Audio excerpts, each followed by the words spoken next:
This is an ABC News special report. Now reporting, George Stephanopoulos.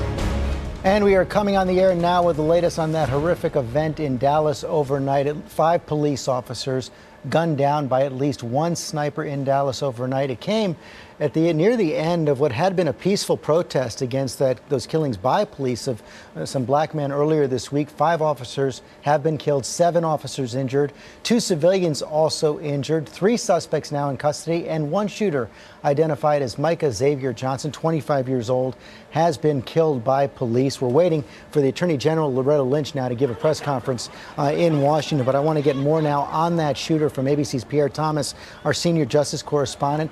Pierre, the shooter just been identified, 25 years old, as I said, an Army reservist up until last year.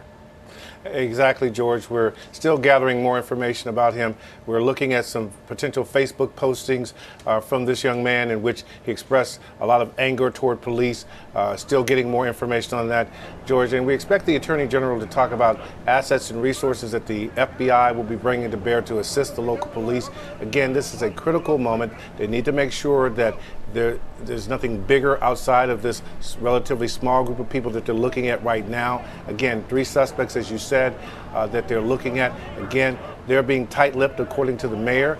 So we don't know yet if they actually are part of the plot or simply knew something, didn't tell law enforcement. That's all to be determined. But law enforcement around this country is now on high alert because they need to make sure that this is contained to Dallas. We also know from the Dallas Police Chief David Brown, he said that the shooter, in those several hours of negotiations with the police before he was blown up by that police robot bomb, talked about his motivations. He said he wanted to kill white people, especially white officers. He said he was motivated by this Black Lives Matter movement, and that would make these statements would presumably make this a subject of a federal civil rights investigation as well. Exactly, George. A racially motivated shooting, that being the reason to kill someone, that would potentially bring in a civil rights investigation.